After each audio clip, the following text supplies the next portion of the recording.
The new name going up at the office of the Speaker of the House of Representatives, Mike Johnson, is unfamiliar to many besides perhaps Republican colleagues. He's a fourth-term congressman from the southern state of Louisiana.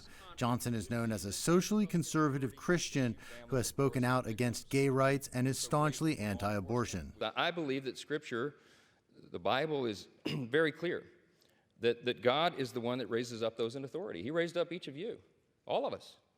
And I believe that God has ordained and allowed each one of us to be brought here for this specific moment in this time.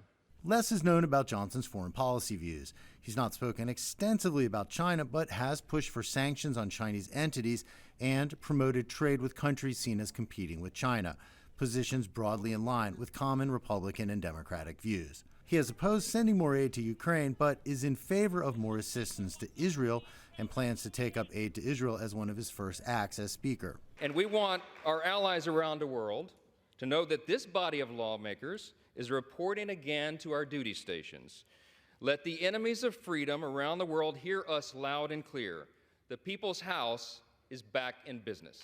Johnson is perhaps best known for supporting former President Donald Trump in his attempts to overturn the results of the 2020 election. Not surprisingly, Johnson has the backing of Trump. Nobody was thinking of Mike, and then we put out the word, and now he's the Speaker of the House. So I want to just thank all of the supporters that I have, and I want to thank all of the supporters that Mike has. And again, he'll be a great Speaker. I think you're going to be very proud of him. Johnson has kept a low profile up until now, which some believe could be an advantage. A lot of people don't know him, which means he doesn't have a lot of enemies. Republicans in the House remain deeply divided in ideology and style and hold only a narrow majority. It's not clear if Johnson will be able to bring them together and succeed where his predecessor failed.